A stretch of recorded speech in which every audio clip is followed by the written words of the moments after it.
сами Махараджи, Шрила Прабхупада.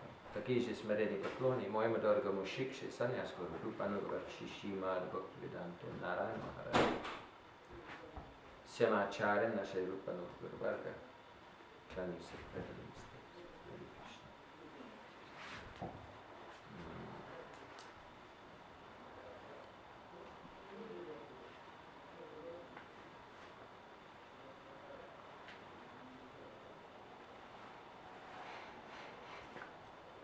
Мой друг Яшодхана Прабху был здесь, посетил от Англии.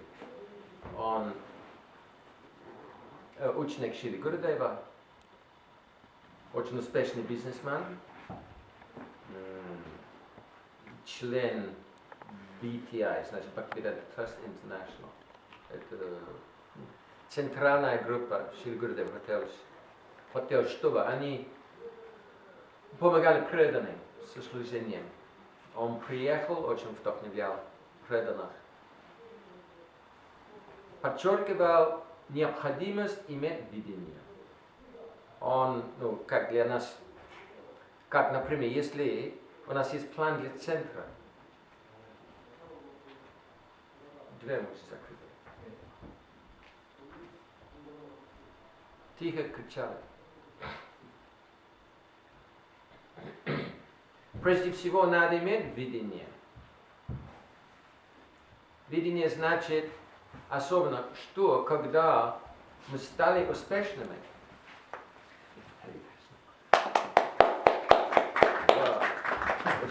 хорошая гирлянда.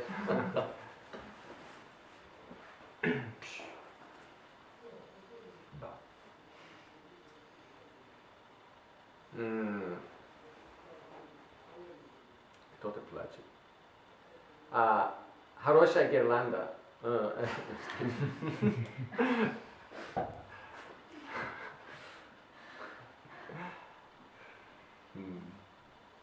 Видение значит, когда будем успешными в этом центре, что мы будем чувствовать.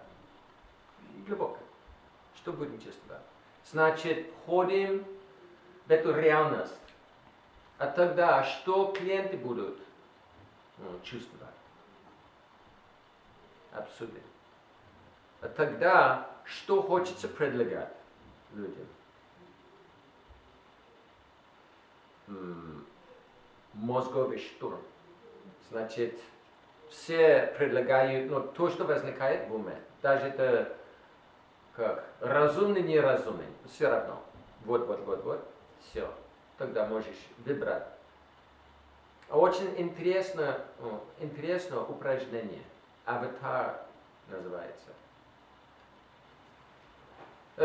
Думаем, какие клиенты особенно хочется, например, студенты, бизнесмены, например.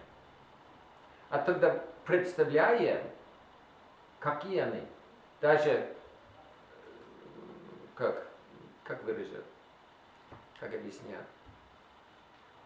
Какой возраст, как они выглядят, как его зовут, какие, глаза, какой цвет. Все, что касается то есть, личности, чем он живет, чем. Да. Как личное представление. А тогда, что они чувствуют, какие страх у них, совсем очень глубоко. Очень интересное упражнение. А как предлагать то, что наше производство, чтобы привлекать их? Преданный очень вдохновлен. Он тоже очень вдохновлен. Он сказал, что он никогда не встретится с такими преданными, как здесь. Просто вот это философский клуб, не вчерашняя, ту неделю. Он сказал, он никогда не сидел в такой аудитории. Он очень открытый. Он был удивлен, на самом деле. Хочет вернуться.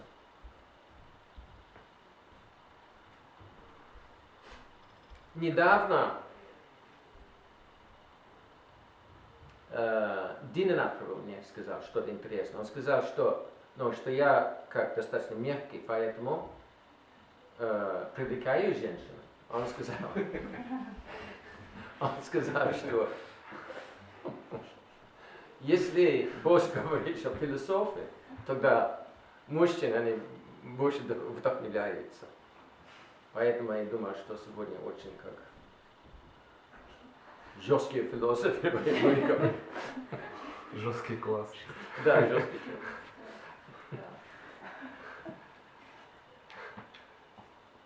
А тоже интересно, Орест приехал из Львова. Он там преподаватель, его жена тоже преподаватель там. Как? В академии. Академии. Очень интересно. Он говорил, как он ссорится с материалистами там.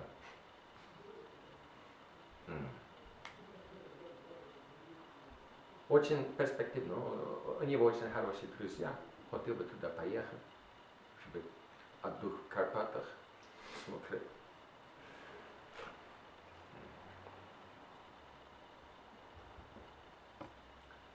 Каким образом понимаем, что материализм это не действительно, а то, что мы говорим, это действительно.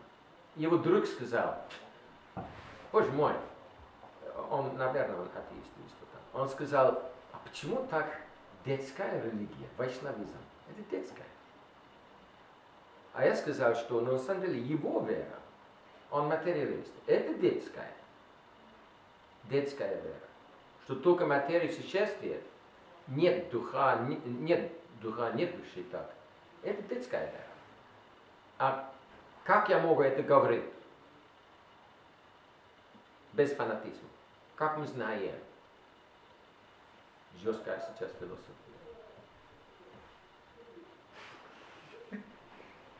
Девушка, мы знаем. Не, ну когда человек умирает, он же, мы все равно о нем помним. Тут он умер, вот он лежит, ну, что там умерло, ну вот он такой же, но мы же по нему уже скучаем, мы же скучаем не по вот этому, что умерло. Ну, дух. Интересно. Да. И еще. Мы можем видеть, что на протяжении жизни наше тело меняется, получается, а что-то, кто-то внутри тела не меняется. То есть я остаюсь всегда, я себя чувствую всегда как собой, не чувствую себя там стариком или молодым. То есть, следовательно, что-то вечное там внутри это я, а что-то не вечное. Мы видим, что тело меняется, а что-то не меняется. Правда. Дальше. Они говорят, что только материя существует. Они говорят, вот это впечатление в клетках, в мозге. Каким образом мы знаем, что это неправда, что только материя существует? Потому что материя не может создать сама себя. Не может создать сам себя. Это произошло. Вот, большой взрыв.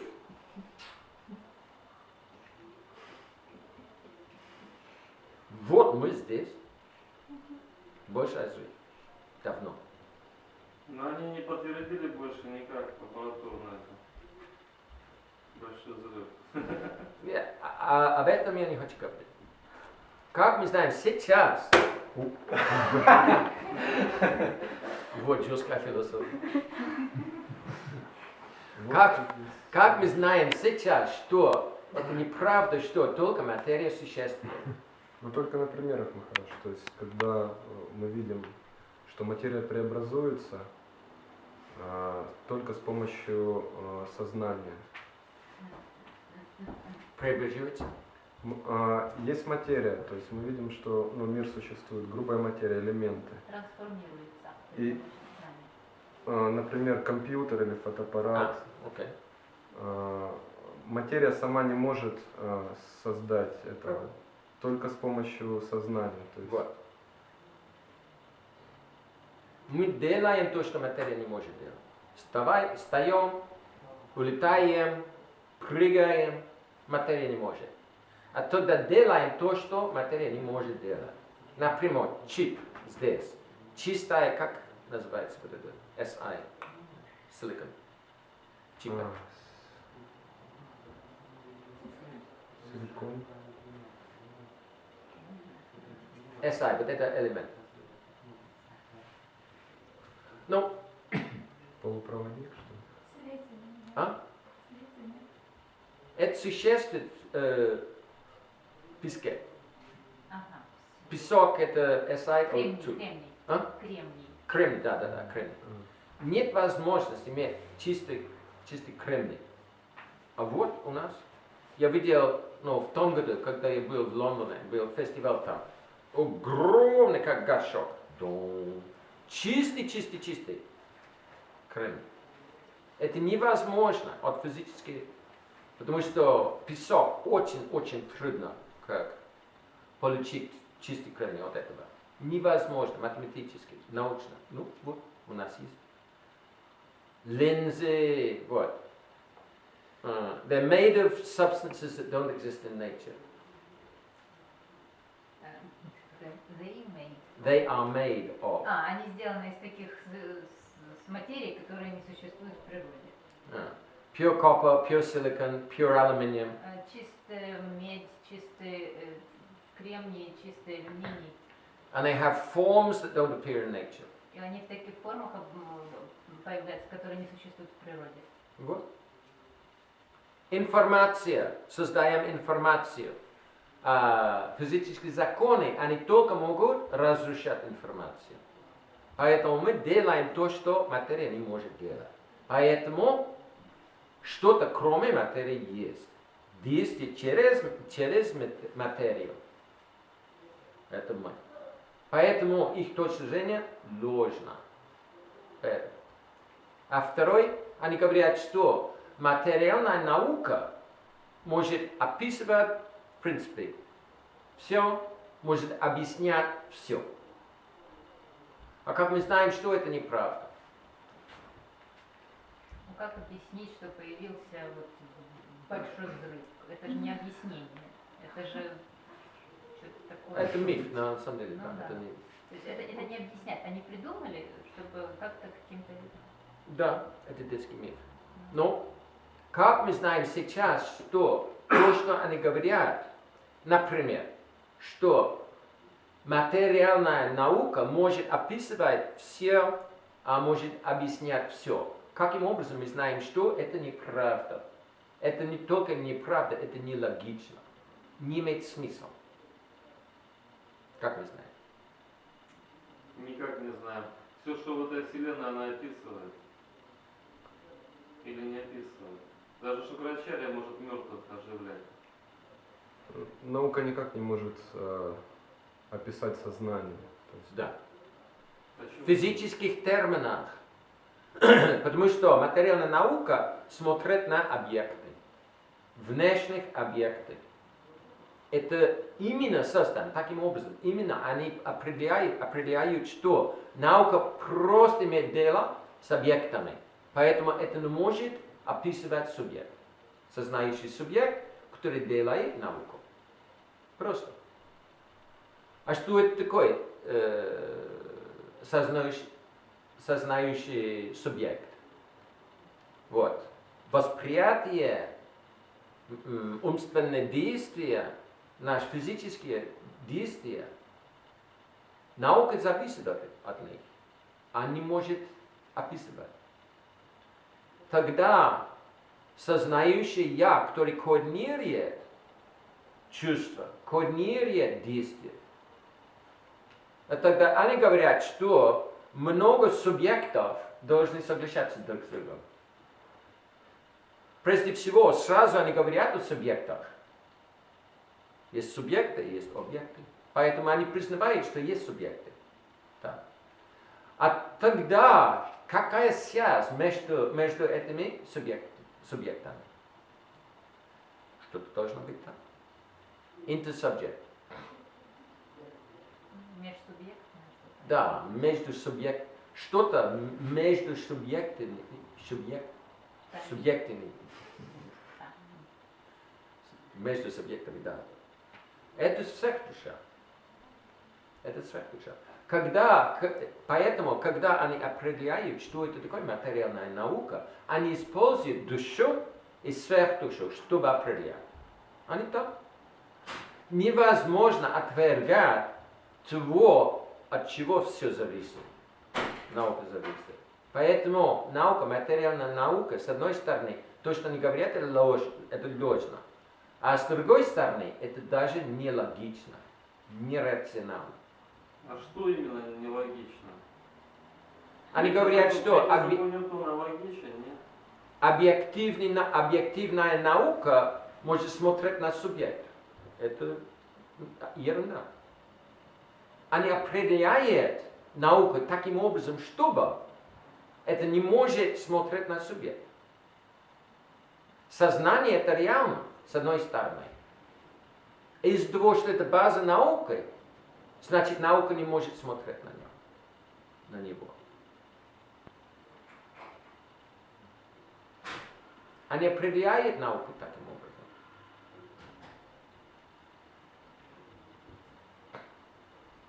Поэтому можем показать, что ведический модуль, ведическая точка зрения, душа, сверхдуша, невозможно отвергать это логично. А если стараемся, сразу говорим ерунду. Просто. Если отвергаем, А? если стараемся отвергать. Да. Да. Например, Дэвид Хьюм, например, он известный английский философ, эмпирический философ. Он сказал, я не доверяю, что есть душа, есть, я, душа. Он сказал, каждый раз, когда я ищу душу, я не могу искать, я не могу найти. Я найду как чувства, мысли и так далее. Я не найду вот этой души, вот это я. Ну, кто ищет? Кто ищет? Вот это я. Когда я ищу, я не найду. Вот это я. Не можешь избегать сознающий я. Не можешь. А это база всего. База всего их объяснения, описания так.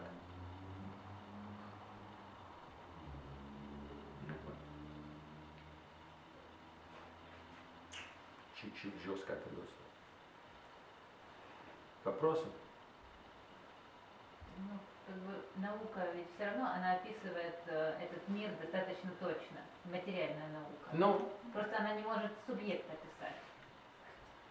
они могут мерить, они могут наблюдать, они не могут говорить, что это такое реальность. Есть наука, а есть наукизм. Наукизм – это достаточно новая религия. Глупость. Совсем. Это из-за того, что, чтобы выживать, например, как преподаватель, да, надо принимать факт как фантазии и фантазии как факт. А обучать тоже. Всем. Из-за того, что, поэтому никто не может как прямо думать. Все запущено. Все. А Шрила Прабхупад как указал. We kick on their faces with boots. Будем бить их по лицу ногами, ботинками. We don't give any credit. Мы никому не верим, Any credit. We совсем не доверяем. не доверяем, мы никому не доверяем.